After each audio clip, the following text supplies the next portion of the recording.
এই চোর তুই কনে রে? ভাই আমি তো আছি সিঙ্গাপুর মিটিং এ। এই বিটাই কে তুমি 2 লাখ টাকার কোটের উপর চা ফেলে দিচ্ছ? যা যা সর। চা খাইতে যে 5 টাকা লাগে, ওই 5 টাকাই তো তোর পকেটে নেই। আস্তে কা জোরে করে শুনে ফেলবে নে। দেখ দেখ কারবার দেখ, ও বলে সিঙ্গাপুরে মিটিং করতেছে, আবার বলে কোটের পর চা ফেলে দিছে। চা কি ওর বাপের জীবনে দেইছে? তুই আমার টাকা দিবি কবে তাই বল। এই কয়টা টাকার জন্য বা দিন তারিখ ঠিক করা লাগে? আপনার যখন মন চায় তখন এসে নিয়েন। এই ম্যানেজার ওই বৃদ্ধ লোকটা টাকা দিয়ে দাও তো। আচ্ছা ভাই ব্যস্ত আছি, ফোনটা রাখলাম। আল্লাহ বাসলাম। দেইছিস কারবার, ফোন কেটে দিছে। এই চোর, তো সিঙ্গাপুর মিটিং এ আমি আসবো না তুই উঠে আসবি? কিরকম ফোন কাটলে এখনো কথা শোনা যাচ্ছে? ফোনের আবার কি এলো? দাঁড়া চাপ মেরে বন্ধ করে দিলাম।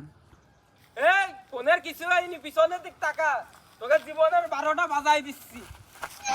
Bye bye bye.